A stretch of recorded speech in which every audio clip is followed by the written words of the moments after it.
muito trabalho na época do regime, esse alguém é o Chico Buarque. Ele tem várias músicas, né, de protesto, né? Mas eu vou falar de duas aqui, que são duas músicas maravilhosas, né? Que é Apesar de Você e Cálice. Apesar de Você é uma música que tem o que parece ser uma conotação totalmente romântica. Hoje você é quem manda, falou, tá falado, não tem discussão, não. A minha gente hoje anda falando de lado e olhando pro chão. Quando na verdade ela fala nitidamente que apesar do governo, amanhã há de ser um novo dia. Então assim, o Chico Buarque compôs de forma que parecia uma letra romântica, mas que você entendia que aquela conotação era outra. Ou seja, para que isso funcione, é necessário que a gente tenha um elemento chamado de análise do discurso. O que é a análise do discurso? A análise do discurso é quando você tem ciência de todo o entorno daquele discurso. Então, basicamente é assim, quando eu vou compor uma música, ou um livro, ou vou fazer um filme, e o meu leitor, o meu espectador, ele vai ter acesso a isso. Quando o meu leitor, meu espectador, ele tem pleno domínio de tudo que aconteceu atmosfericamente àquela construção artística, ele vai ver a minha construção de uma outra forma. Isso que a gente chama de análise do discurso. Então, quando eu ouvia Apesar de Você, sem saber que o Chico era um cara muito voltado à questão da rebeldia e da busca pela liberdade a qual o período militar o impunha, quando eu não tinha ciência disso, eu ouviria Apesar de Você e acharia que era uma música de um relacionamento de alguém que, apesar de ter um relacionamento com alguém do qual não a faz bem, é possível que ela consiga ser bem sucedida na vida. Quando você tem essa questão do entorno da história do Chico Buarque, da história dele, da militância dele, você vai ouvir e entender Apesar de Você de um outro jeito. É o que a gente chama de ler nas entrelinhas, que se brinca, que é aquele momento em que você ouve o discurso inicial, mas para fazer uma análise em cima daquele discurso, porque é essa segunda análise que vai te permitir entender qual é o real motivo daquele discurso ter sido dito, ok? A outra música é Cálice. Pai, afasta de mim esse cálice. Pai, afasta de mim esse cálice. Pai, afasta de mim esse cálice de vinho tinto de sangue. Aí Cálice já vai para uma outra análise da linguística nossa. Ali o Chico brinca com a construção das palavras, né? Pai, afasta de mim esse cálice. Quando você lê ou ouve a música, você entende-se que trata de alguma coisa até religiosa, né? O pai pode ser nosso pai, literalmente, ou Deus, ou Jesus, enfim, o cálice da vida. Quando você entende todo o entorno, toda a análise do discurso do Chico Buarque, você entende a brincadeira muito esperta que ele faz com a construção da palavra cálice, enquanto objeto onde se consomem os líquidos, para o verbo somado ao seu pronome, cali-si.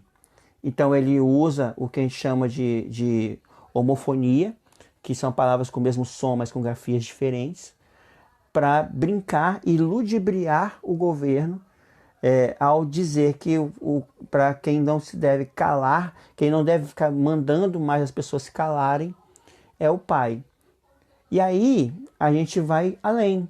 Quando a gente diz que pai, afasta de mim esse cálice, neste contexto então, o pai não é mais Deus ou o nosso genitor, passa a ser o governo, pai, pátria, patriarcalismo.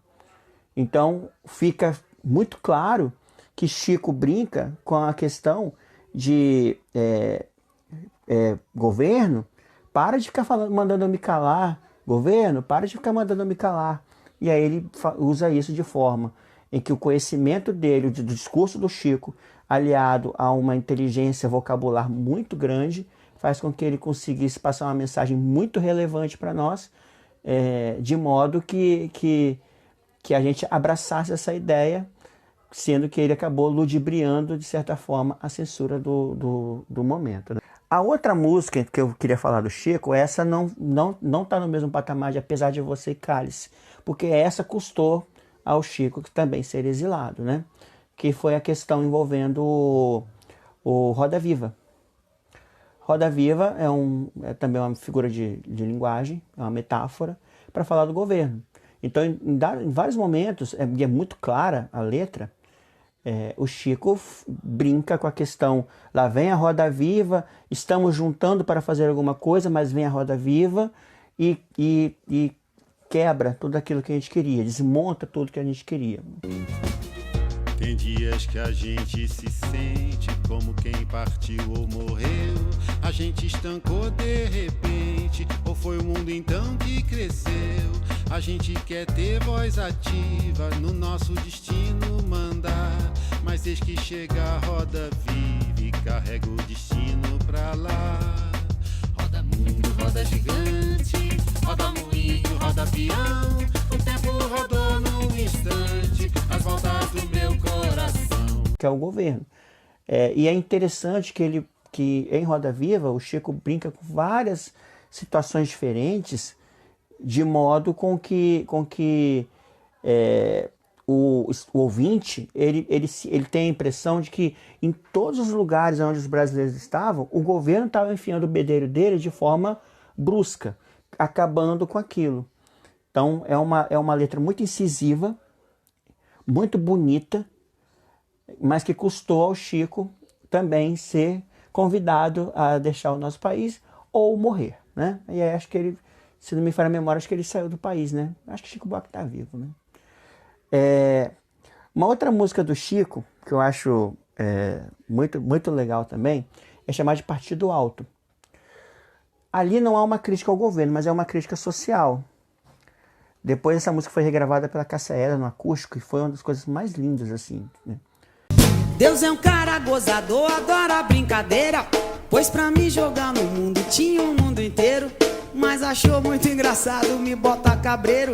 Na barriga da miséria nasci brasileiro, eu sou do Rio de Janeiro.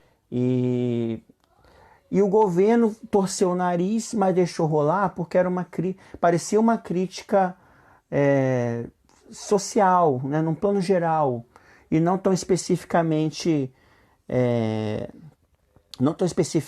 ao governo em si.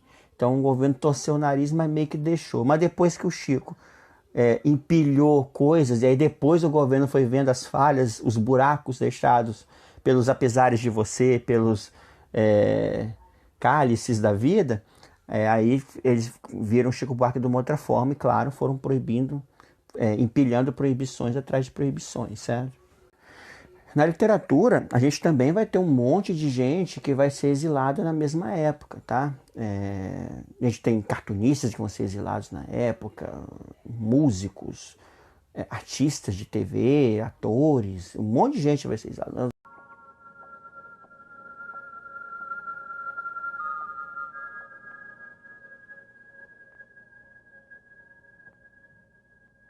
Isso não foi um demérito da música, tá? É porque a gente está mais nesse nicho, mas a gente pode citar aqui, em particular, o Ferreira Goulart, na literatura, que foi um dos caras que acabou exilado, e as melhores poesias dele foram exatamente nessa época de exílio. Ao contrário do que aconteceu com os músicos, o Ferreira Goulart mandava os textos dele para o país em forma de carta. Ele, obviamente, não escrevia que era o Ferreira Goulart, colocava um outro nome qualquer, e esses textos eles eram marginalizados.